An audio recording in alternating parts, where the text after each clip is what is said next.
going into a new context, like a new country, it can be terrifying. So what advice would I give to people? I would say, hey everybody, welcome back to Foreign Radio Podcast. I'm your host, Simo D. Today we have Gregory Garretson. Gregory is a writer, linguist, educator, and by his own admission, a bit of a goofball who currently lives in Lisbon, Portugal. He has over 20 years of life experience in Europe and a PhD in linguistics.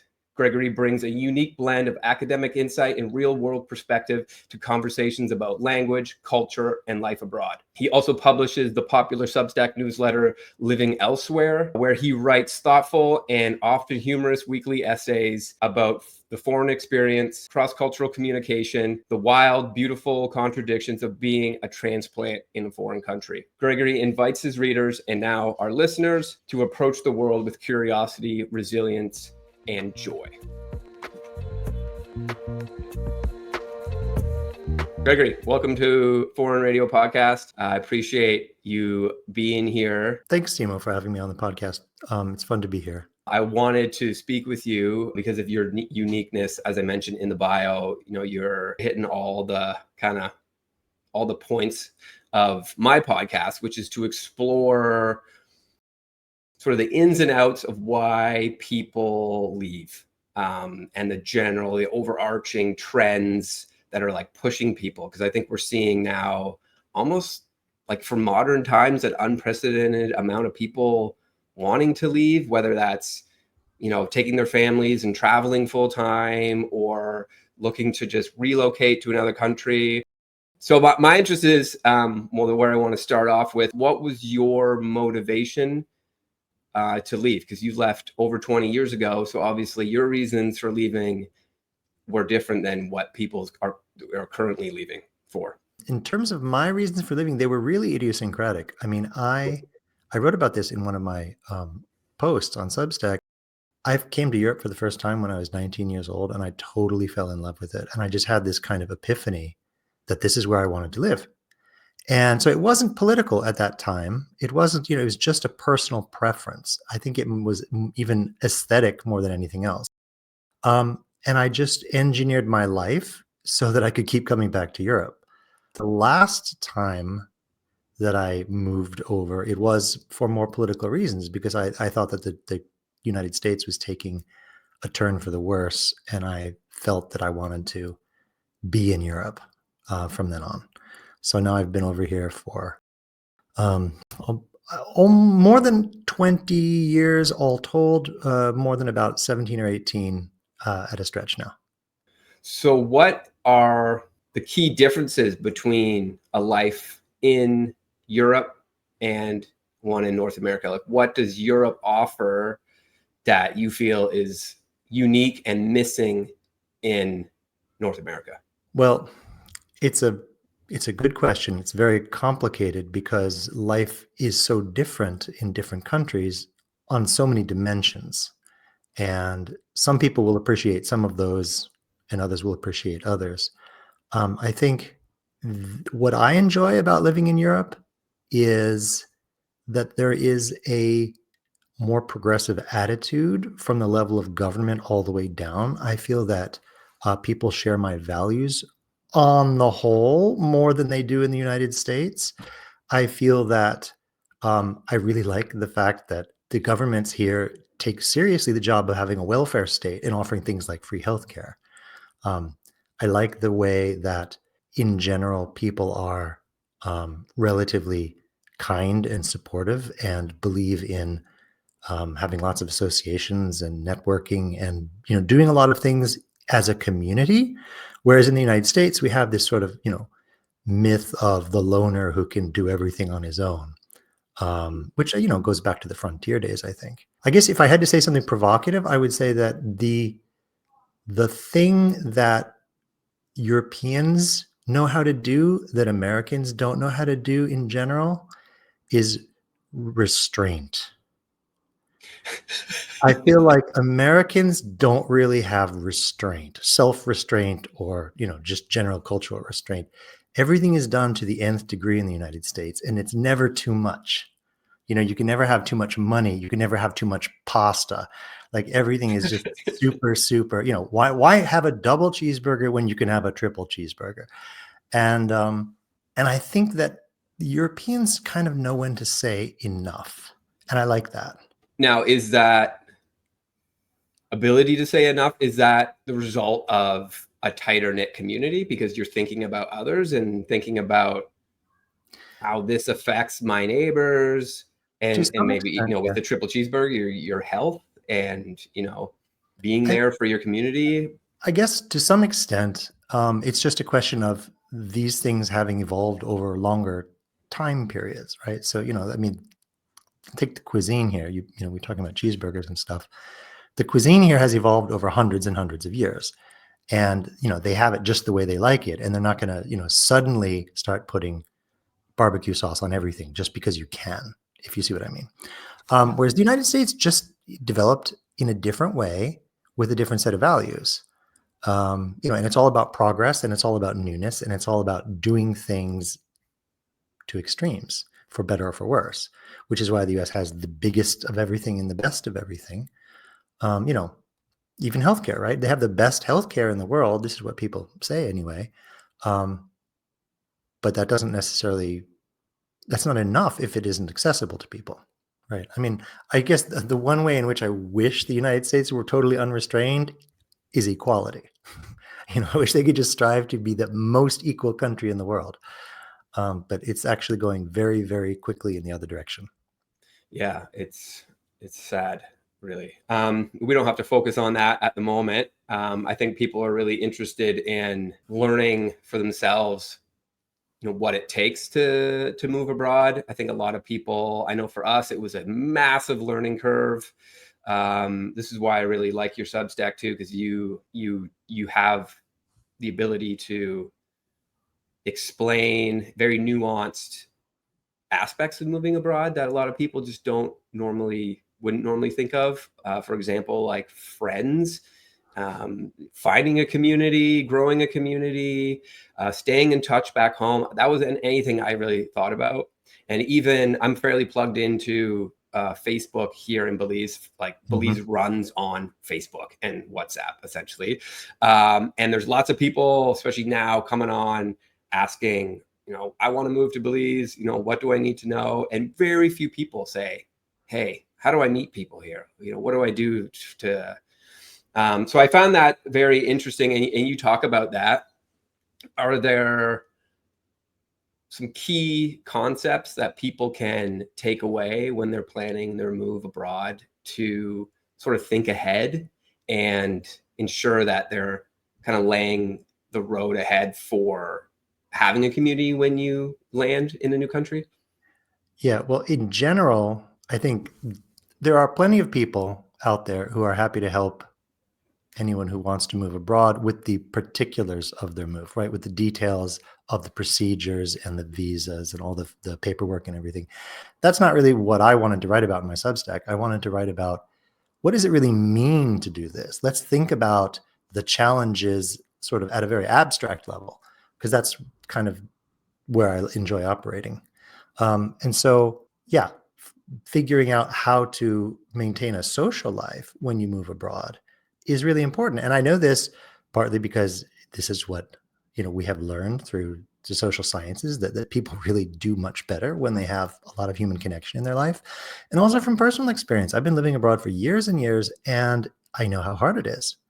Right. So, so when people say, why is it, what's hard about living abroad? Well, I have to say, I can't not mention the fact that your family is really far away. That's the number one thing that people always complain about. Their family is so far away.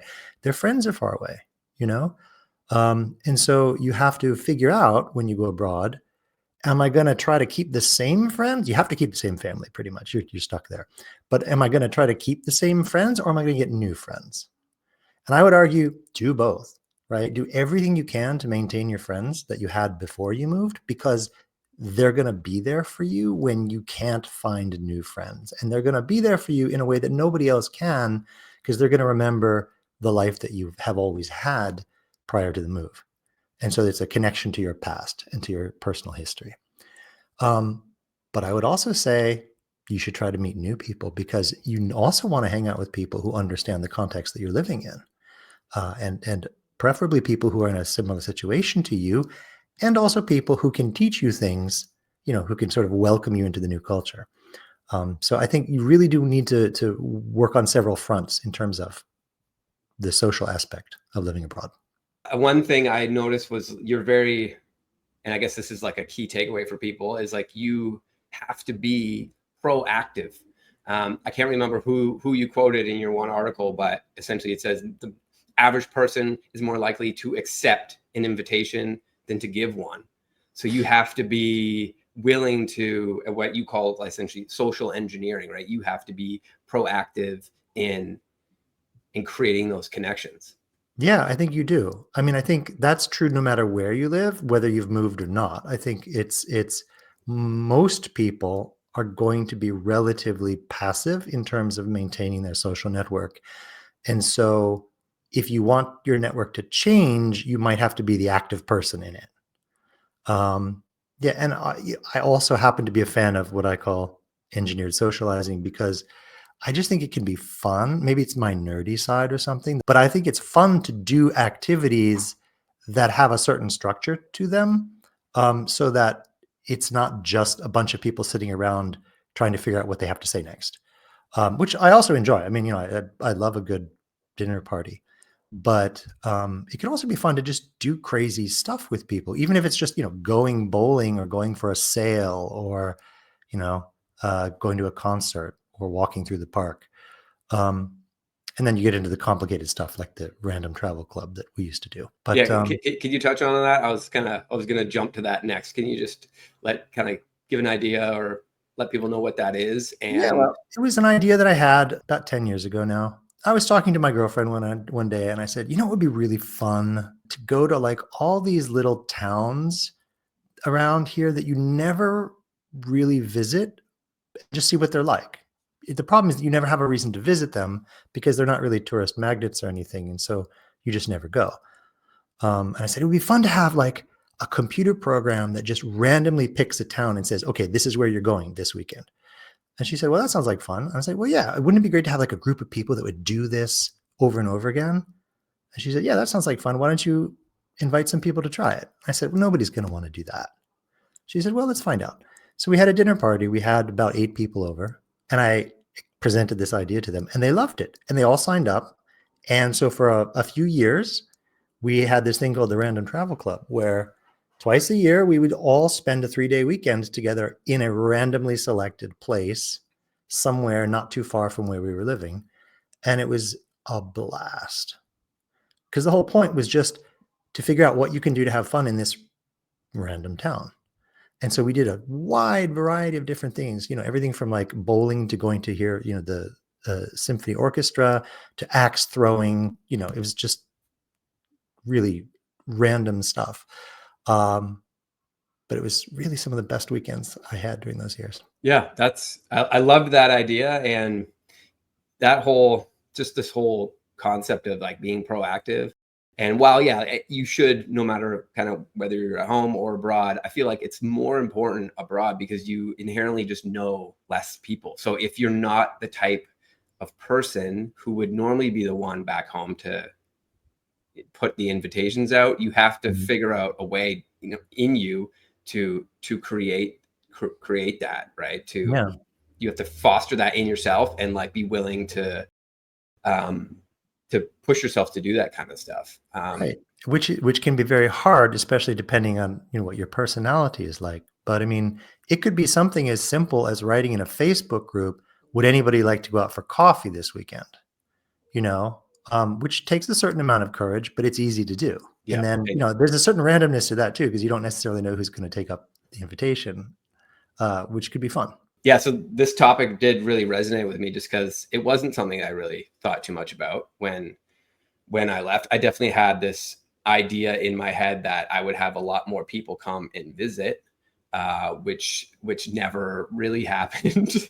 Yeah, I Very totally few get that. people have come, which is fine. I get it. It's a lot of money, right, to make a trip. Mhm.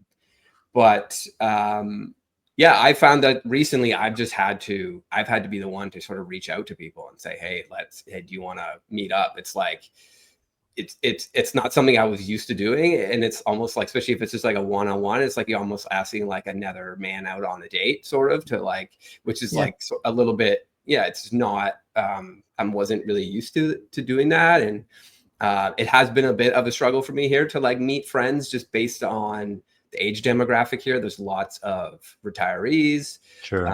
So most people are like 55 to 75. I also have 2 young kids, and there's not a ton of families with young kids. So that I really liked that topic that you dove into that. So anybody who's, you know, thinking about moving, it's really something that you need to be considering. And you mentioned just now personality types.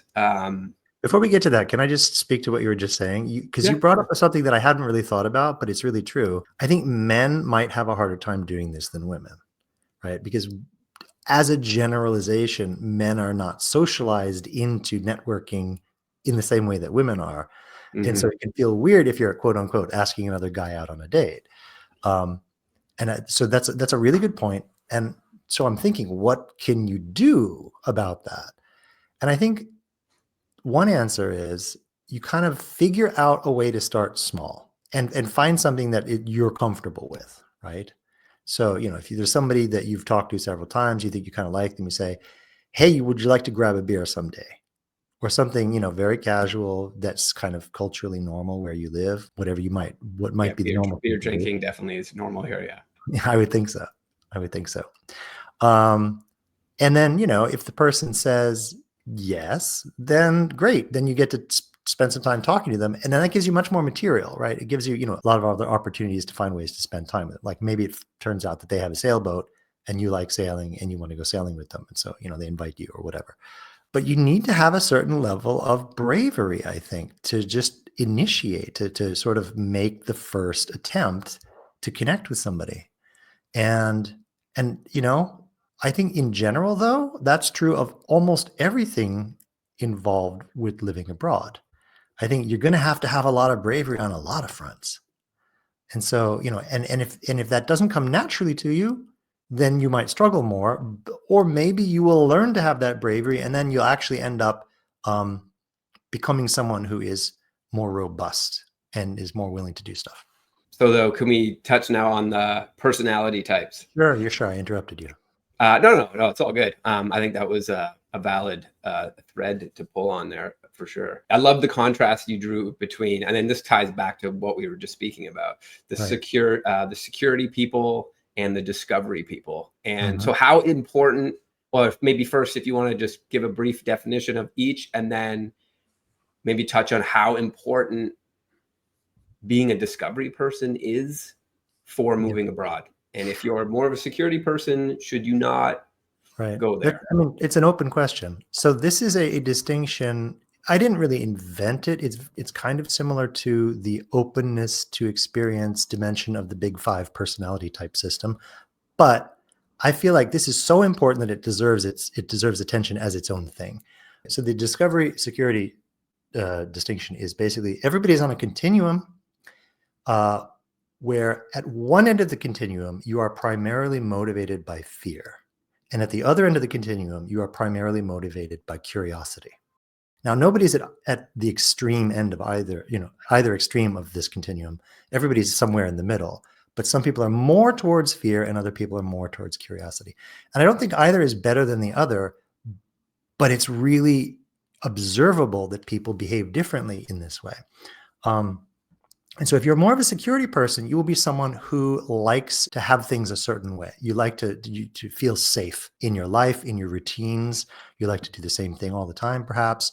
Maybe you're not quite as adventurous. Maybe you don't want to travel as much. Maybe you don't like new stuff as much as somebody else who you might know, who's more of a discovery person, who's more driven by curiosity. Like, oh, what's down this street? Let's go. You know, oh no, that street's dark. Let's not go. Oh, but come on, well, it might be fun.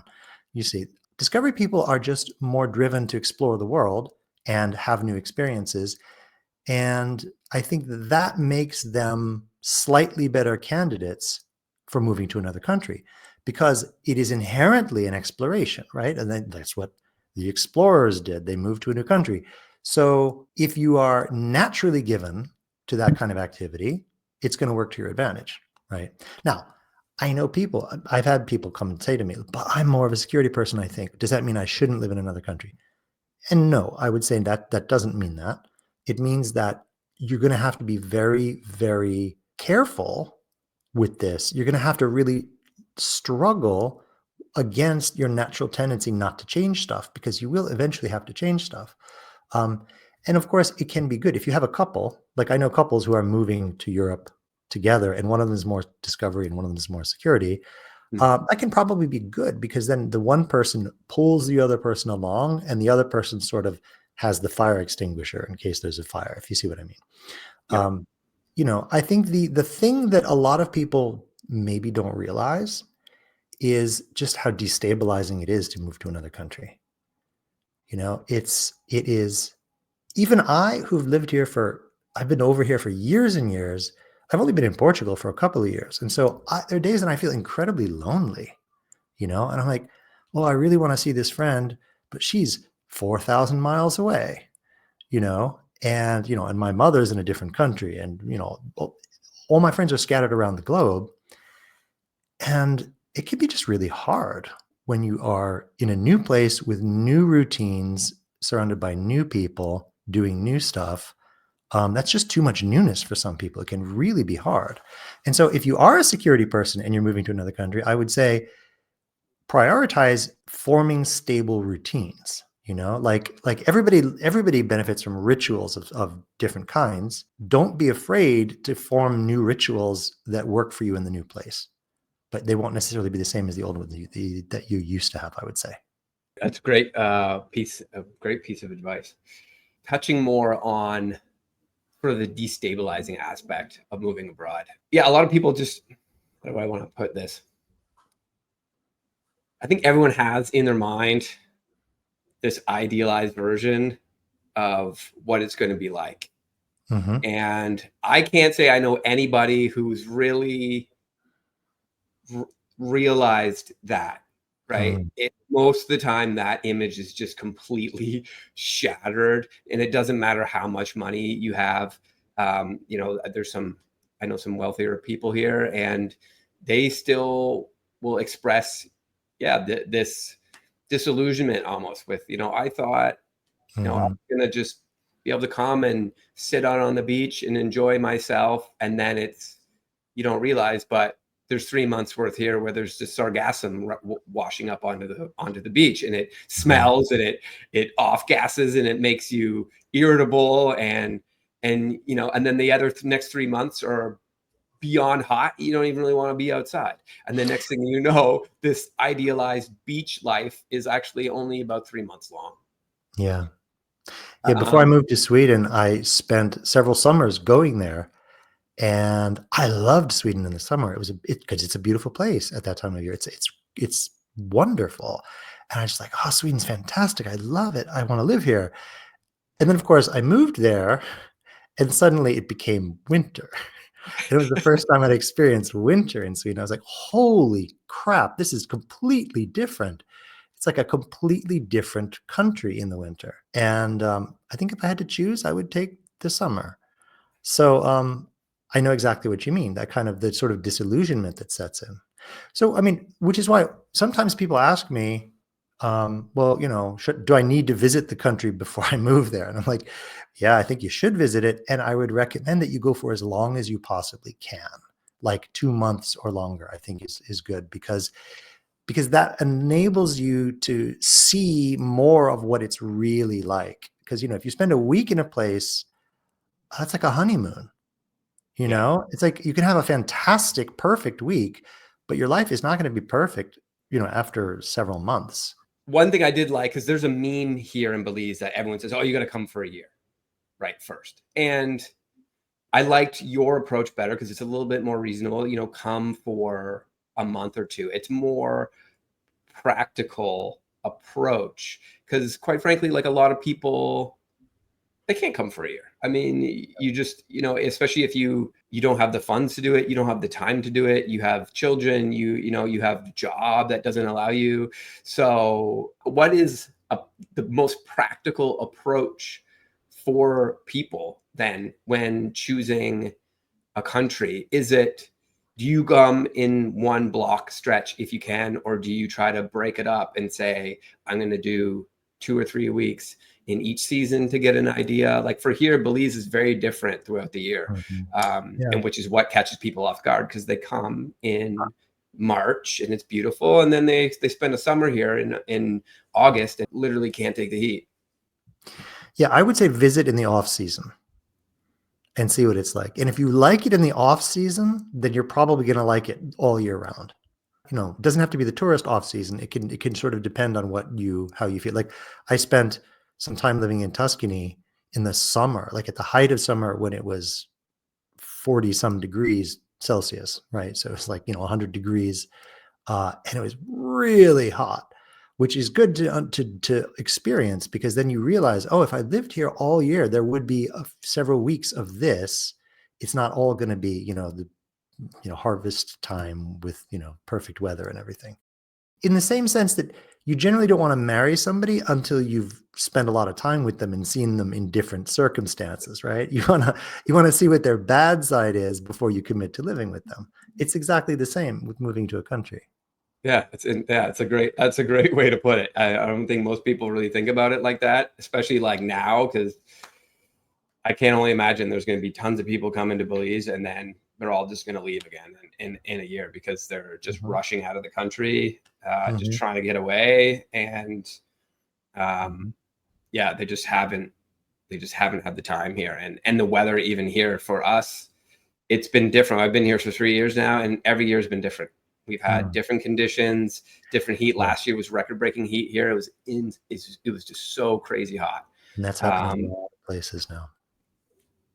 But we know that, if we can make it through that, we can make it through pretty much anything, because that was almost unbearable at times. I think another thing that I would say is, and this is a slightly different point, but it's maybe connected. Don't rely on your immediate environment to make you happy, right? Because, if you say, oh, I want to move somewhere where the weather's perfect every day of the year. Well, I'm sorry, but that doesn't exist.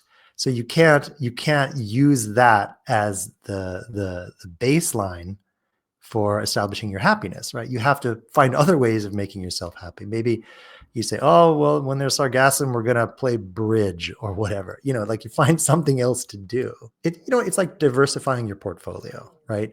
You find different things that make you happy, so that when the weather isn't making you happy, something else can make you happy. Yeah.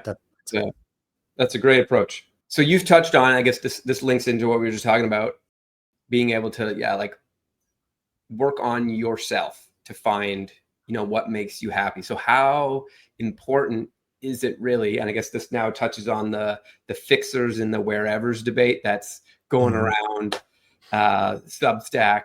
How important is it really to have your sort of inner world aligned before you look to change your outer world? I mean, you can do things in different orders, but I think it is important, no matter what you do in life, no matter where you are.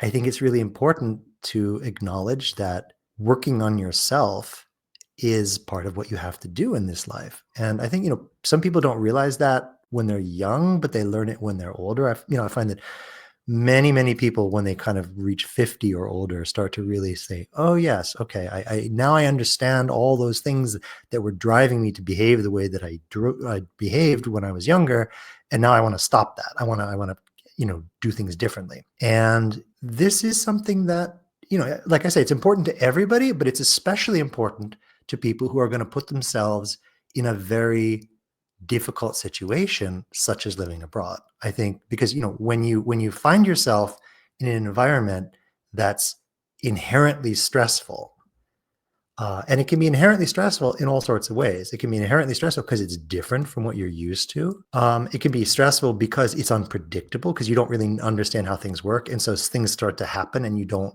understand what's going on. It can be stressful because it's unpredictable whether things are going to work out for you, because you have so many, irons in the fire. You have papers submitted to this agency and you're trying to get, these things shipped over and you're trying to make sure that your children's, or get into this school or whatever, it can be really hard.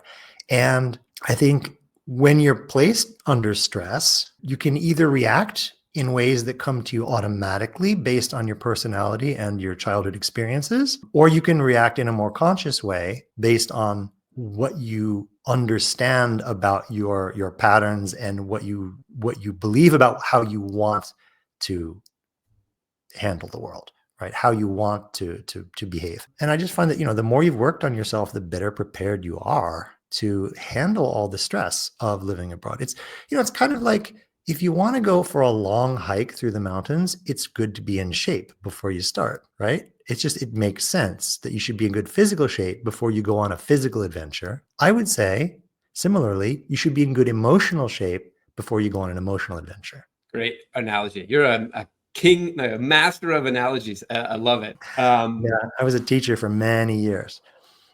And do you still teach? I know you mentioned in one of your Substacks that you have students of some sort. Yeah, I do. Most of what I do that's not writing is giving workshops on communication. Teaching is something that I really enjoy, but I don't do this kind of teaching that I used to do. I was a college professor for a long time, and I do miss my students. I do miss that part of my work. And so, how has talking about your background teaching and so languages? How many languages do you speak fluently in Spanish, Portuguese, French, Italian, German, and Swedish? Or I would say I speak 4 languages well. I speak probably 3 languages pretty poorly or in a mediocre way. And then I've studied several other languages beyond that. Actually, just a couple hours ago, I noticed that during a 10-minute period, I sent off emails or text messages in English, Swedish, Spanish, and Portuguese. I noticed because I had to keep changing my keyboard language. So those are the languages I'm really comfortable in, but I also speak Italian, French, and German. Wow. Like, since you know such a broad scope of languages, how has that helped or hindered your understanding of the cultures in which you've settled in? Well, I mean, obviously it helps if you can read the newspapers and watch TV and, read the literature of the country, right? So like knowing the language is sort of the gateway into the culture. It's very hard to understand or participate in a culture if you don't speak the language. There's also the sort of the aspect of, if you like learning languages, then this is all just more fun. It's like, ooh, we're moving to Catalonia. Let's learn Catalan, because if you see that as a fun challenge rather than a terrible challenge, then it just really helps, because it enables you to approach it in a different way.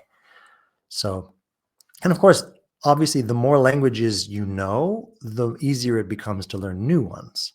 And so if you, like, for example, if you already spoke Spanish when you moved to Portugal, as was the case for me, it's way faster to learn Portuguese because you have that base on which to build. And this is where Americans are at such a terrible disadvantage, because language learning is just not really taken seriously in the United States. I don't know what it's like in Canada. I think obviously having 2 national languages, it must be a much bigger deal in Canada. But Americans tend to really feel like, I'm never going to need this, so why should I learn it, right? But then, 30 years later, when you want to emigrate, it would have been nice to know Spanish. Multilingualism is kind of the norm around the world. Lots of people grow up speaking 2 or 3 or even 4 languages. And, some people say, oh, what a pain. Wouldn't it be great if everybody just spoke English? And that, there's a point there. But at the same time, there's a tremendous richness that comes from having all these different languages and all the different cultures that are associated with them. I mean, I wrote a piece on swearing in different languages, and it's really fun to know that you have all these different weapons in your arsenal, it's when you have friends who are multilingual and speak some of the same languages as you, it can be so much fun to do this code mixing thing where you're just using all of the tools available to you, no matter what color they are, if you see what I mean. Yep. And that's it. It just makes for a very a rich communicative experience, I think. Yeah, it's interesting here in Belize. It's essentially, I mean, English is the official language, but it's essentially a trilingual country, English, Spanish, and then there's Belizean Creole as well. How have you navigated the subtleties of language? So I'll use this example. In Belize, we speak English.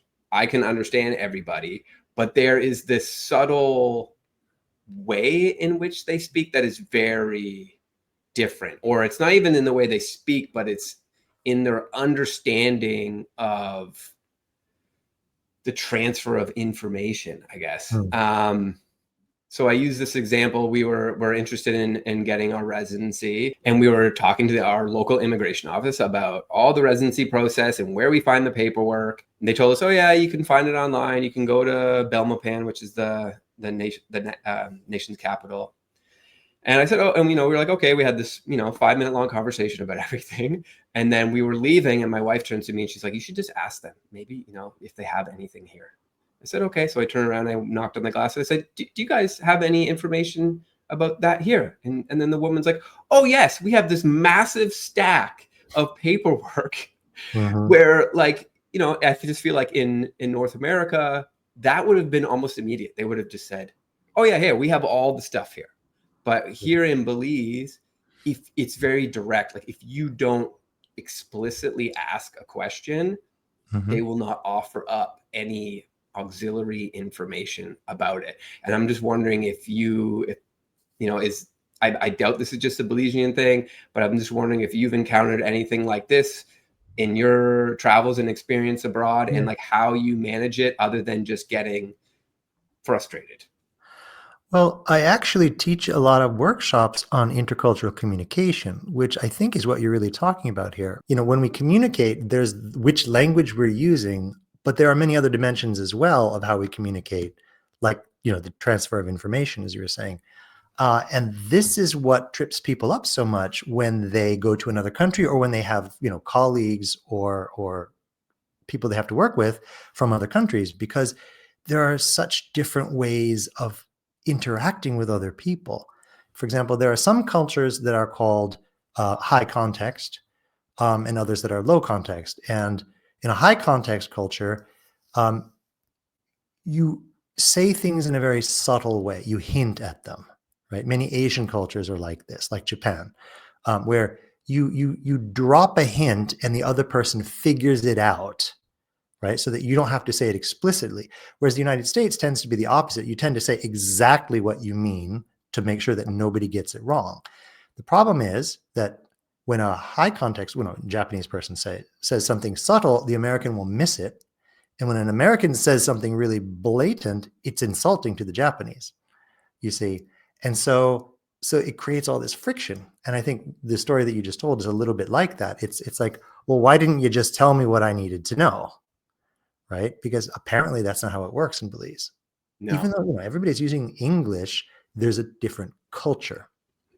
And so I think that's you bring up a very important aspect of moving abroad. There's learning the language, but then there's also learning the culture. And that can be partly linguistic, partly having to do with communication, and it can have to do with a lot of other types of behavior as well. Like, do you pick up after your dog on the street or not? Do you park on the sidewalk or not?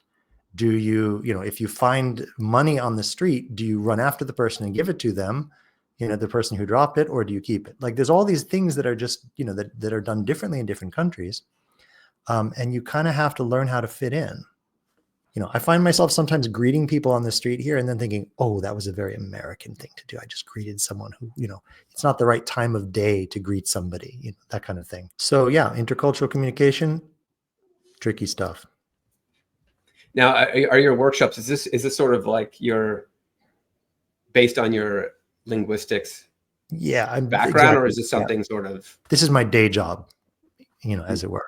I work as a freelance consultant, so I do some things online and I sometimes travel. Okay. I've just found out that I'm going to be sent to Slovakia in December to do a couple of presentations for a bunch of university deans from different countries. So, sometimes I get to do cool stuff. Have you been to that area before? You know, I've never been to Slovakia. Closest I ever came to Slovakia was falling in love with a beautiful Slovakian woman for about 5 hours in a pub in London. That didn't work out. So we kind of briefly touched on this, and it is definitely an interest of mine, is the whole concept of becoming accustomed to the unknown. Because when you move abroad, I mean, life in general is just really, it is unknown. And any sort of idea, concept of safety is really just one that you just fabricate yourself to like find comfort. It's because there's really, life can change in an instant at any time, no matter where you are. But definitely it's sort of magnified when you choose to do something like move abroad, or, as my first guest, Corey Vinny, he's taking a massive leap, just buying a sailboat, doesn't even know how to sail, learning how to sail. I listened to that episode. I thought it was really interesting. But what is your advice to people who want to move abroad, to just being open to accepting that unknown aspect? Because it's very much like thrown in your face when you're just like, okay, I'm heading overseas. Or right. No, yeah, I liked your conversation with Vinny, and I remember you guys were talking about the question of what is enough. How do you know when you have enough? And I think that's a really good question, because there is this sort of cultural compulsion, especially in North America, to always try to get more. And sometimes you actually want to, rather than getting more, you want to pivot and you want to say, okay, I've had enough of this. I have enough. Now I want something different. And that's scary, because that leads you into the unknown, right? Because sometimes whenever you do something new, you don't really know how it's going to go. You don't know what's going to happen. And when you're going into a new context, like a new country, there are so many dimensions of the unknown that it can be terrifying. So what advice would I give to people? I would say, first of all, give up on the illusion of control. Recognize that we don't really have control, and that's okay. We don't need to tell ourselves that we need to have control. It's perfectly okay. We need to control our own behavior to some extent, but we don't have to control our environment, and we don't have to, and we can't control what happens to us. We can just do the best we can, and then accept the outcome. This is not a question of lowering your standards. It's a question of just recognizing the nature of the world, right? We don't really have the ability to control our lives to the degree that we might like to, and that's okay. So I would say my first piece of advice would be exactly that. Just accept that you can't control everything, and that's all right. The unknown creates a lot of anxiety, right? I mean, the fact that we don't know what's going to happen is where most of our anxiety comes from. And so I would say, when you work on yourself, you're basically, one of the things that you could have as a goal is to work on your relationship to the unknown, and say, okay, when I don't know something, am I going to let that stress me out? Or am I going to find another way of relating to that? I just think the more you are conscious and sort of intentional in the way you react to things, the better everything will go. You're really good at kind of like coming up with terms for things. I really admire that, actually. Thank you. Is this your concept of life recycling? Maybe you want to just describe what it is and like why it's important. You're referring to one of my least read pieces, actually, I think. Oh, really?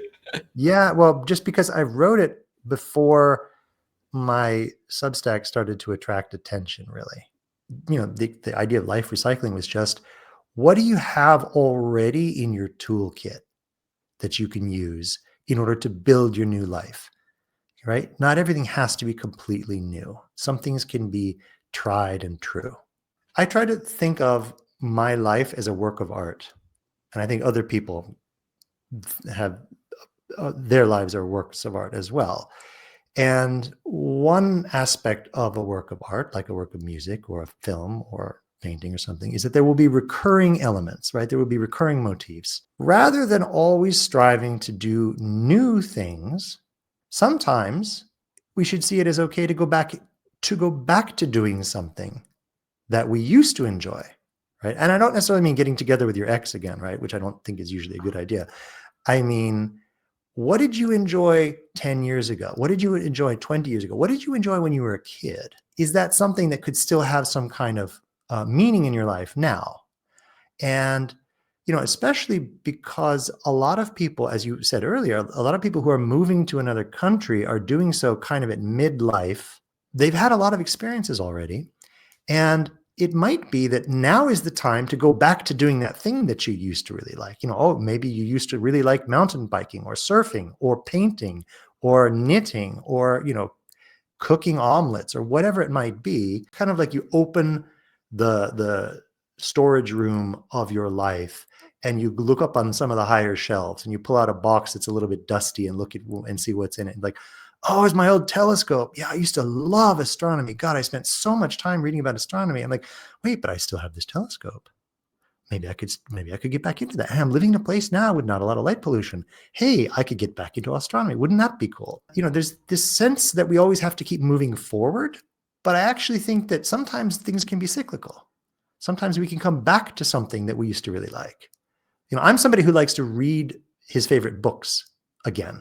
If there's a book that I really liked a lot 10 years ago, I can read it again now and enjoy it just as much because, some maybe even more because now I'm going to see new things in it. And it's a good strategy for when you're adjusting to a new country too, like what we were talking about, right? When, when you're there in that off season and, the beach isn't great or whatever, you can, right. You can recycle these past activities and interests into something new, right? To help you like adjust to your new environment.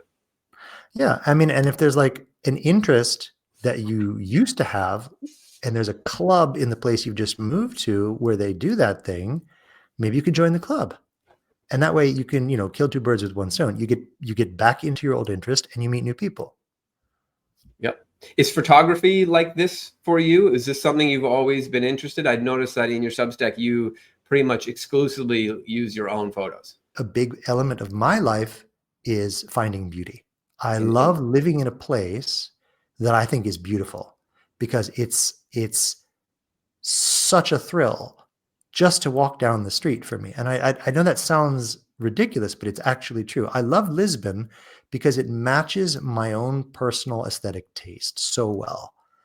And I hardly ever go anywhere without snapping a few pictures because it's just like there's so much beauty all around me and I'm super attuned to it. Yep. So it makes me happy. Yeah, I just noticed that just like for one, because all your photos say from you, but it also you speak of, I'm trying to think if I can get the term right, acanonical beauty, was that right, or something like that?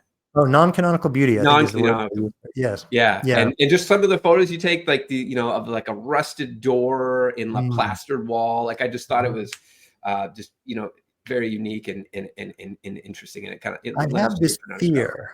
One of my more minor fears is that the people in the neighborhood where I live are going to start calling me the weird guy who takes pictures of walls.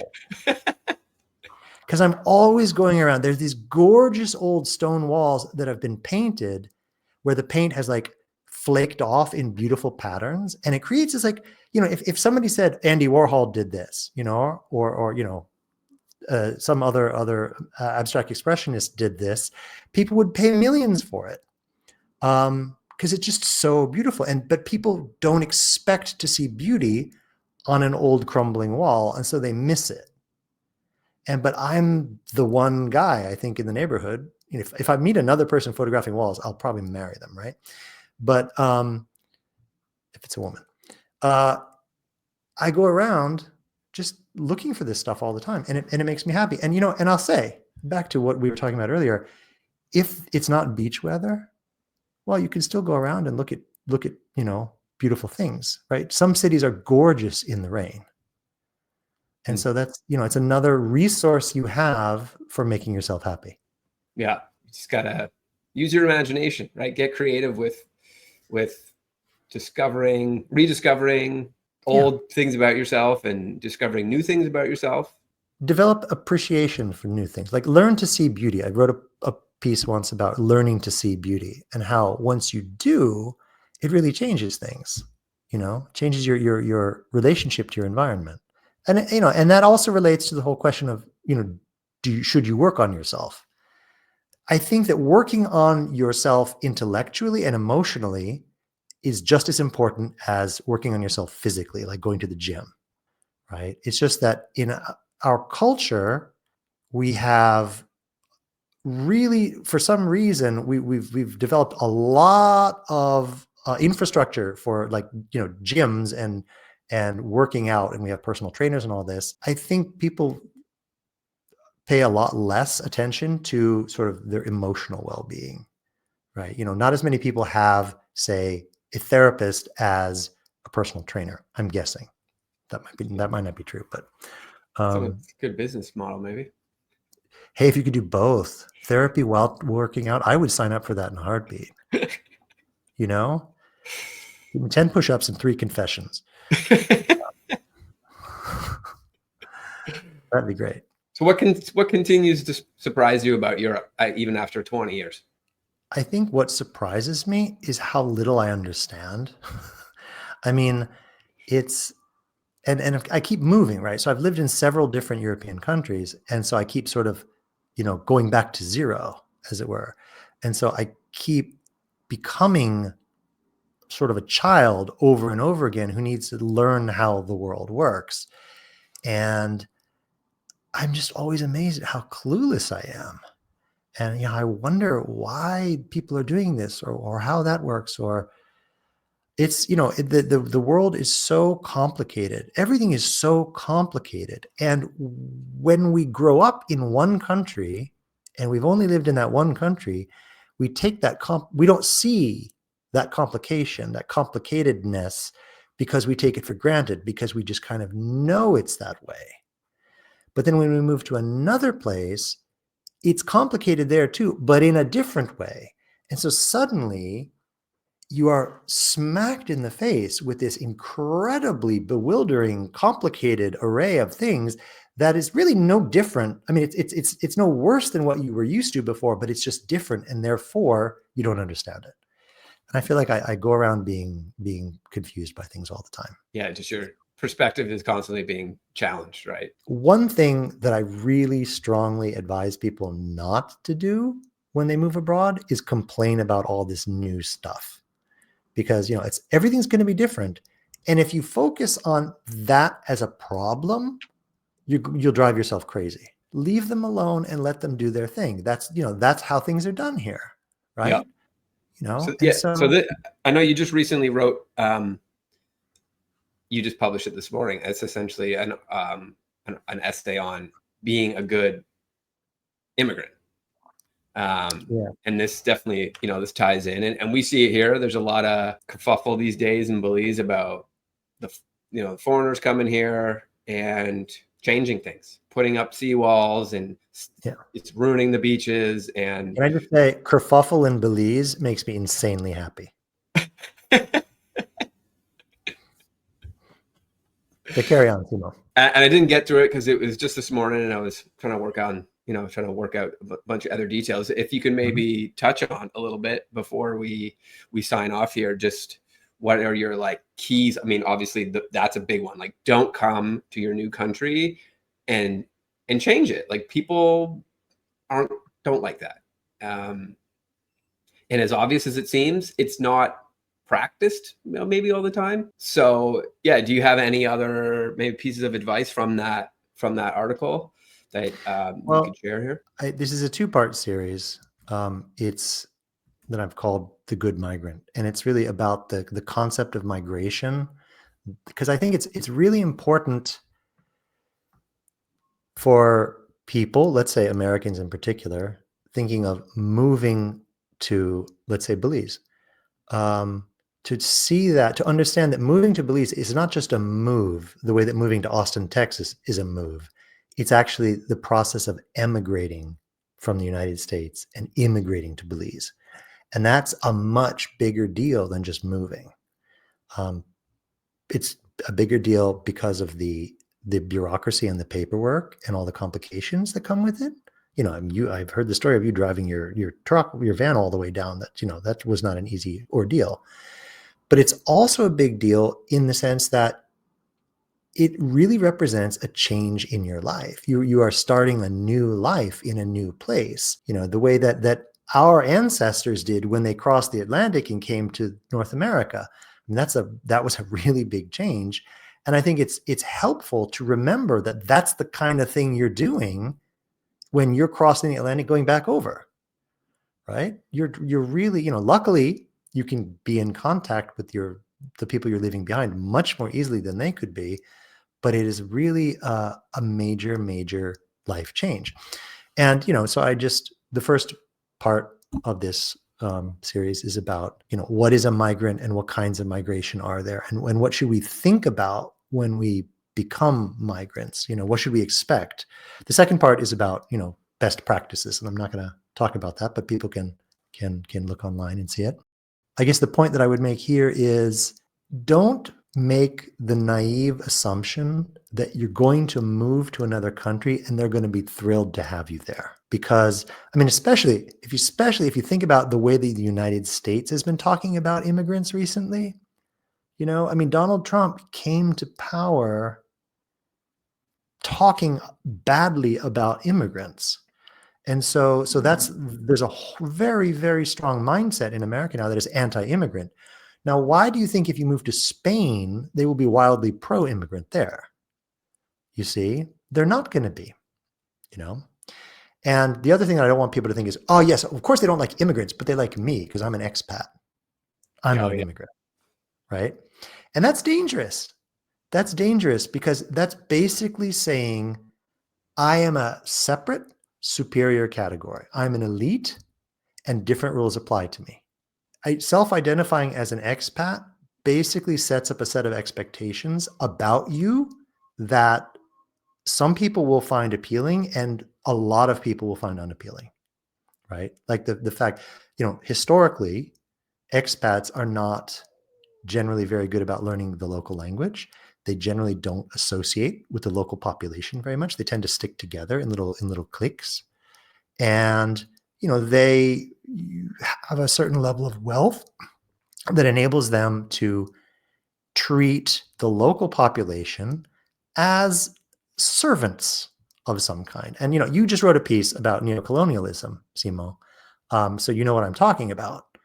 So ultimately what I'm trying to warn people away from is having a colonial mindset. Because I think even if you can get away with it, A, it's not going to be popular, and B, it's not the right thing to do. Yeah, it's a big debate here too about terminology, what to use. Expat. It was used heavily when I got here, and in the last year, 6 months even, it's not seen as a very positive word.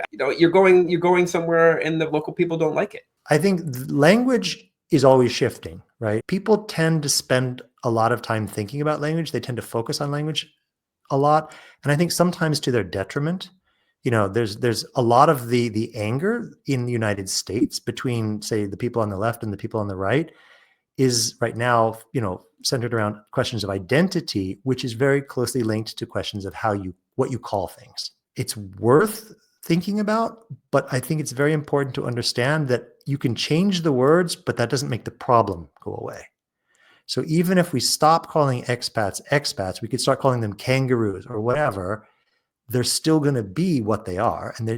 So the question is, are you changing the word or are you changing the behavior?